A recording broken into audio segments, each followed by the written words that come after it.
Salam sejahtera untuk kita semua.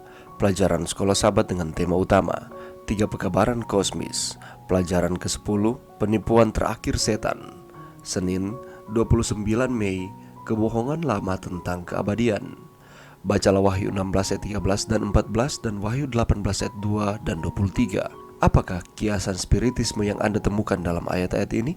Ungkapan-ungkapan seperti tempat kediaman roh-roh jahat atau roh-roh najis dan ilmu sihir, semuanya menunjukkan aktivitas roh-roh jahat. Tidak heran kita telah diperingatkan bahwa dari 2 penipuan besar di akhir zaman, salah satunya adalah kekekalan jiwa.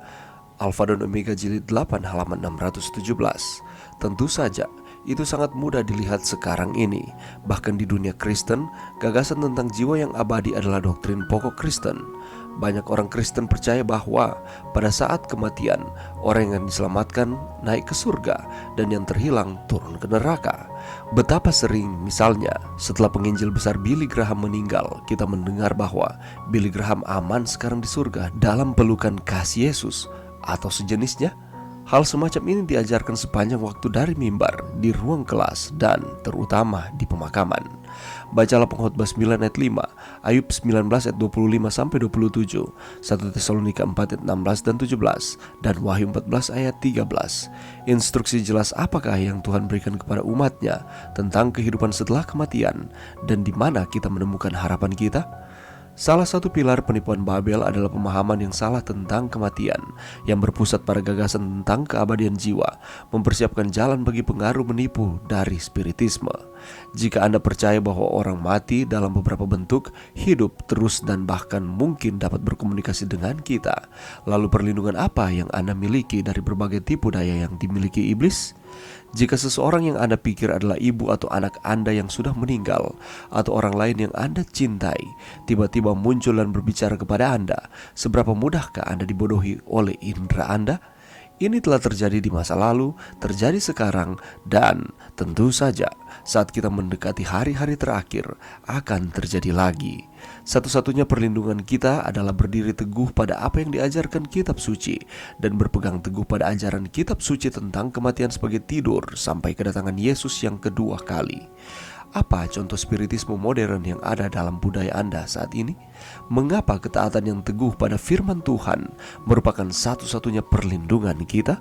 Pelajaran yang bisa kita dapatkan pada saat ini. Spiritisme bermula dari dusta setan yang pertama kepada Hawa. Di dalam Kejadian 3:4 di sana dikatakan, sekali-kali kamu tidak akan mati. Perkataannya itu merupakan khotbah pertama mengenai kebakaan jiwa. Sekarang ini di seluruh penjuru dunia, banyak agama yang tanpa sadar mengulang-ulangi kesalahan yang sama. Seringkali kalimat ilahi yang berbunyi bahwa orang-orang yang berbuat dosa itu yang harus mati telah dikacaukan dengan jiwa walaupun berdosa akan hidup kembali.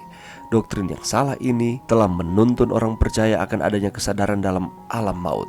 Sebagaimana yang telah kita lihat di dalam firman Tuhan, keadaan seperti ini sangat bertentangan dengan pengajaran yang terdapat di dalam firman itu sendiri. Keyakinan seperti ini dipadukan ke dalam iman Kristen dari filsafat kafir, khususnya dari Plato pada kurun waktu kemurtatan besar. Kepercayaan ini menjadi sangat umum di kalangan umat Kristen dan terus memegang peranan yang dominan sekarang ini. Kepercayaan bahwa orang mati mempunyai kesadaran telah menyiapkan banyak orang Kristen untuk menerima spiritisme. Jika orang mati tetap hidup dan berada di hadapan hadirat Tuhan, mengapa mereka tidak dapat turun ke dunia ini sebagai roh-roh yang melayani? Dan jika sekiranya mereka dapat, mengapa tidak mencoba berkomunikasi dengan mereka untuk menerima nasihat mereka, juga memperoleh petunjuk untuk menghindari ketidakberuntungan atau menerima penghiburan waktu berduka? Dengan mengandalkan diri kepada pemikiran seperti ini, setan dengan malaikat-malaikatnya telah mendirikan sebuah saluran komunikasi yang dapat digunakan untuk menyempurnakan penipuan mereka. Melalui sarana yang demikian, sebagai alat berhubungan dengan dunia roh, mereka menyerupai seperti orang yang sudah mati, memberikan penghiburan dan jaminan bagi orang yang masih hidup. Sering mereka meramalkan peristiwa-peristiwa mendatang, yang jika kebetulan tepat memberikan pengukuhan kepada mereka. Bahayanya, ajaran ini tidak sesuai dengan firman Tuhan, karena firman Tuhan tidak pernah mengajarkan bahwa akan ada kehidupan tepat setelah kematian ketika masih ada di dunia yang berdosa ini. Itulah sebabnya firman Tuhan mengamarkan untuk melawan akan ajaran ini. Alkitab menyatakan bahwa pernyataan-pernyataan itu adalah palsu. Alkitab menyatakan juga kepada kita bahwa orang mati tidak tahu apa-apa, bahwa mereka berbaring dalam keadaan tidak sadar di dalam kubur. Alkitab juga dengan sangat tegas melarang siapapun berusaha berhubungan dengan orang mati atau dunia arwah. Tuhan mengatakan di dalam firman Tuhan bahwa apabila melakukan akan tindakan-tindakan seperti itu merupakan suatu kekejian. Kita bisa lihat contohnya di dalam 1 Samuel pasal 31, di mana ketika Saul membutuhkan arahan dari Samuel tetapi Samuel sudah mati.